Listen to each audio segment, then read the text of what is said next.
Very good. Amino acid जो होते हैं वो तरह तरह के होते हैं, कुछ दूसरे नाम बता दीजिए।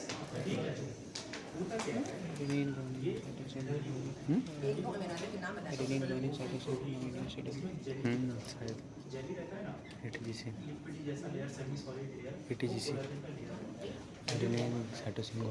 बोलो एमिनो एसिड का एडेनिन ग्वानिन बताओ।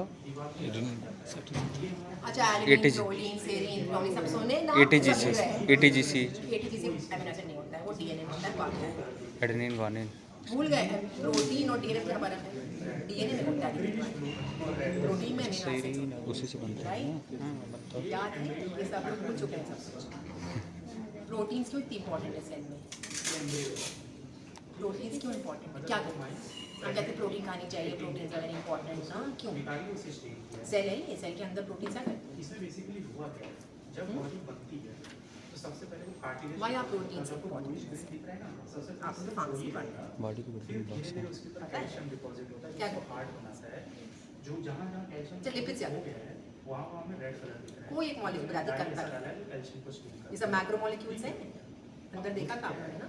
ये अंदर नहीं पता, जाएंगे कैल्शियम डिपॉजिट होता है, उस वजह से बोन हार्ड रहता है। क्या करते हैं? एक कंडीशन DNA क्या करते हैं? एक एक करके एक डिजीज जैसे ऑस्टियोपोरोसिस। डीएनए क्या है? ऑस्टियोपोरोसिस क्या होता है? अब क्यों इम्पोर्टेंट है? मतलब वो पोरोसिस हम क्यों कहते हैं DNA is very important gene? Actually इस तरह के होल नहीं बनते कि मेंटेन जेनेटिक उससे क्या आपको करता है? इससे हमारे बॉडी का जो पूरा मतलब जो मेरी बॉडी में जैसे पूरा ग्रोथ है पूरा क्या इसमें करता है? सही करता है, क्या बनाता है? मॉलिक्यूल क्या बनाता है? प्रोटीन पहले आरएनए बनता है, ट्रांसक्रिप्शन से फिर आरएनए से प्रोटीन बनता है। प्रोटीन हमें क्यों चाहिए इसे? बॉडी के डेवलपमेंट के लिए। किस तरह के एंजाइम्स के किस तरह की एक्टिविटीज करते हैं? जैसे एक दो प्रोटीन के फंक्शन बताएं। बहुत इंपॉर्टेंट है। एंजाइम्स क्या होता है? प्रोटीन मॉलिक्यूल माइक्रोट्यूब्यूल्स किसके बने वो खत्म हो जाती है, ये सब करेंगे तो प्रोटीन्स के स्ट्रक्चरल प्रोटीन। ट्रांसपोर्टर्स क्या होते हैं? प्रोटीन्स के बहुत फंक्शन हैं। Everything is protein. All functions of proteins are in proteins with sugars and lipids, right? Membrane किसकी बनी होती है? सेल की मेम्ब्रेन किसकी? फॉस्फोलिपिड फॉस्फोलिपिड्स और उसमें प्रोटीन इंटीग्रेटेड होते हैं। एक्सटेंडेड प्रोटीन्स होती है, वो इंटीग्रेटेड। लिपिड्स हाइड्रोफोबिक होते हैं कि हाइड्रोफिलिक? हाइड्रोफोबिक अब मैं आपको एक प्रोटीन, ठीक है, ये किसकी बनी है? Amino acid. इसको मैं खोल देती हूँ और मैं आपको ये बताती हूँ कि हर अमीनो एसिड एक बीट है, ठीक है? ये जो मोती लगे हैं एक एक अमीनो एसिड है। तो अगर ये एलेनिन, प्रोलीन, सेरीन और एडेनिन, ठीक है, ये सीक्वेंस है। हाँ?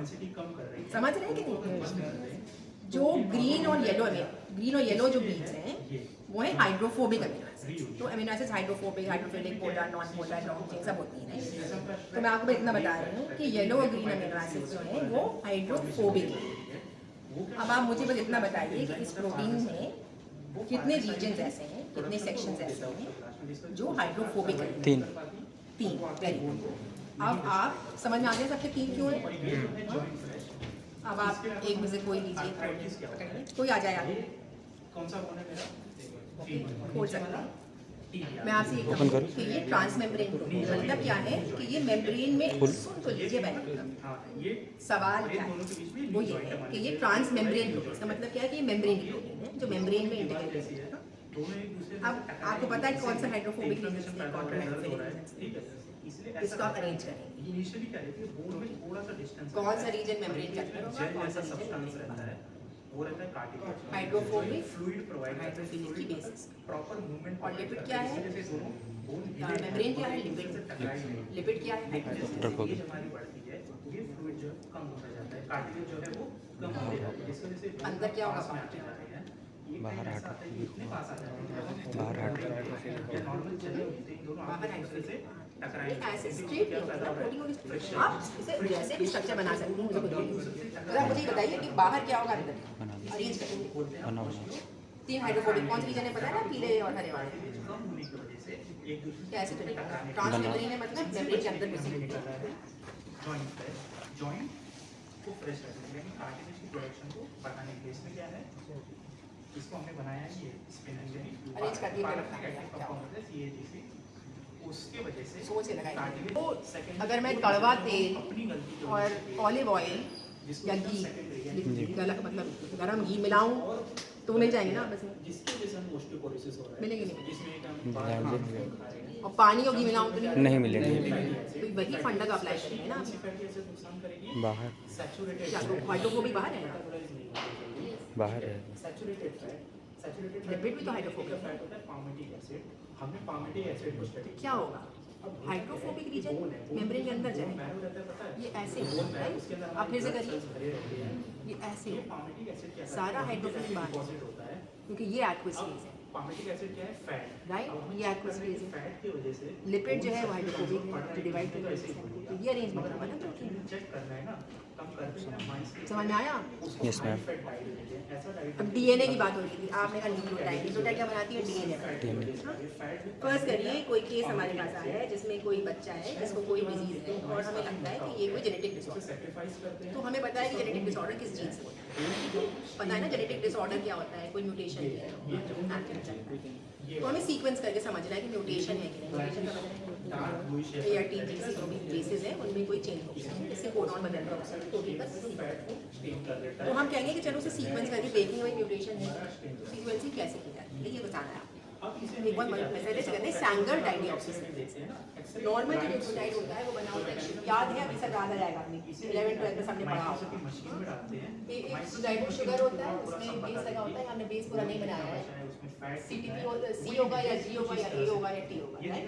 ATGC ये चार बेस जो राइबो शुगर में लगे होते हैं, फॉस्फोडाइएस्टर बॉन्ड से न्यूक्लियोटाइड में डाला है। डीऑक्सी डीऑक्सी न्यूक्लियोटाइड्स है डीएनए में और ऑक्सी न्यूक्लियोटाइड्स है आरएनए में। डीऑक्सी का मतलब है टू राइबोस पोजीशन पे ऑक्सीजन नॉर्मल न्यूक्लियोटाइड। जिनको हमने फैट डाइडिऑक्सी सीक्वेंसिंग में दो ऑक्सीजन मतलब ये वाला ऑक्सीजन जो यहाँ था वो भी तो होता क्या है कि जब ये वाला बेस लगेगा फर्स्ट से चेन एक्सटेंड हो रही है, ये बेस लगेगा तो नेक्स्ट जो बेस आएगा वो जुड़ नहीं पाएगा बिकॉज फॉस्फोडाइएस्टर बॉन्ड नहीं बन सकता, यहाँ पे न्यूक्लियोफिलिक अटैक नहीं हो पाएगा और फॉस्फोडाइएस्टर बॉन्ड नहीं बनेगा तो चेन टर्मिनेट खत्म हो जाएगा। अब हम रिएक्शन जो लगाएंगे पीसीआर का उसमें प्राइमर डीएनए पॉलीमरेज और डीएनए नॉर्मल एंटिटीज है लाइक डीऑक्सी ये इस तरह दिखती है और चार रिएक्शंस में ये सब डालते हैं, उसके साथ साथ एक रिएक्शन में सिर्फ डाइडिऑक्सी अब हम क्लेम कर रहे हैं कि एक में सिर्फ जैसे कोई और डाइडिऑक्सी डालेंगे रिपेयर डाइडिऑक्सी अब हम क्या करते हैं, अब इसके ठीक है।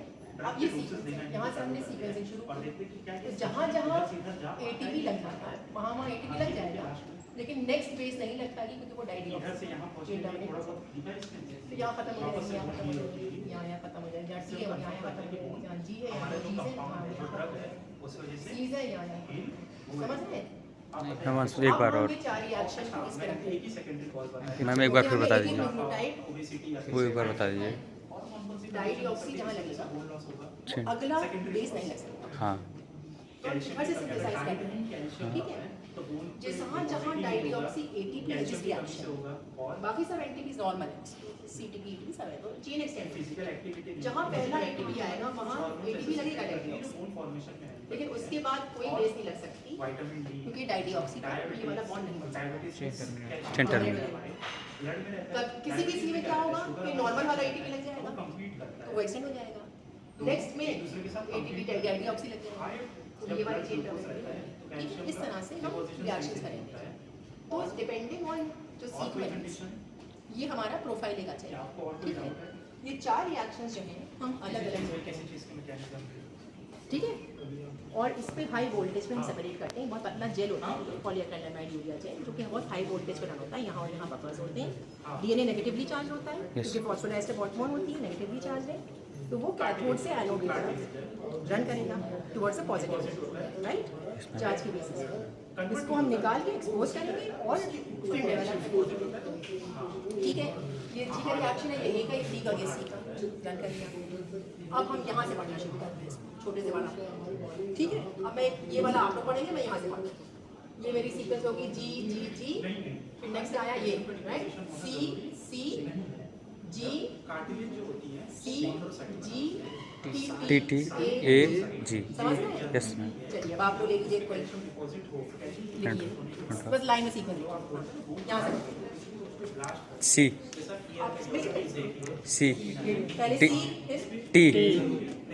C फिर T C G A G G फिर A फिर C C C C फिर G A C G C T T पढ़ना आ गया? अब फर्स्ट करिए हमें एक्सपेक्टेशन था नॉर्मल सिचुएशन में कि यहाँ जी की जगह सी होना चाहिए पर यहाँ जी आया तो इसका मतलब म्यूटेशन है। लेकिन हर म्यूटेशन से प्रॉब्लम नहीं होती है। आपको पता है कोडॉन्स होते हैं, कोडॉन्स याद है कि जो अमीनो एसिड्स होती हैं वो कोडॉन्स कोड करते हैं और टीआरएनए में एंटी कोडॉन होता है तो कौन सा अमीनो एसिड लगेगा ये कोडॉन के ऊपर डिपेंड करता है। याद आया कुछ? तो अगर लेकिन कुछ अमीनो एसिड्स ऐसी हैं जो कि 4-5 कोडॉन्स या 2-3 कोडॉन्स उनको रिकग्नाइज कर सकते हैं वो टीआरएनए तो कोई चेंज नहीं होगा सीक्वेंस में। पर अगर हम ये देखेंगे कि ये इस म्यूटेशन से कोई कोडॉन में असर पड़ रहा है कि नहीं, अगर पड़ रहा है तो इसका मतलब अमीनो एसिड चेंज हो जाएगी, नहीं पड़ रहा है तो कोई चेंज नहीं होगा। तो even though there is a mutation it will not translate into a change in amino acid so that will have no effect. But if the mutation is there and it causes a change in codon, then it will cause a change in the amino acid sequence, isn't it? That means it will have change in property in the protein. That's what we're trying to say. This is what. And it is relevant for you because you're doing pharmacy. और pharmacy में आप resistance पढ़ते हैं। Resistance जो होती है वो कैसे जनरेट होती है? ड्रग्स जो है किसी प्रोटीन टारगेट के खिलाफ है।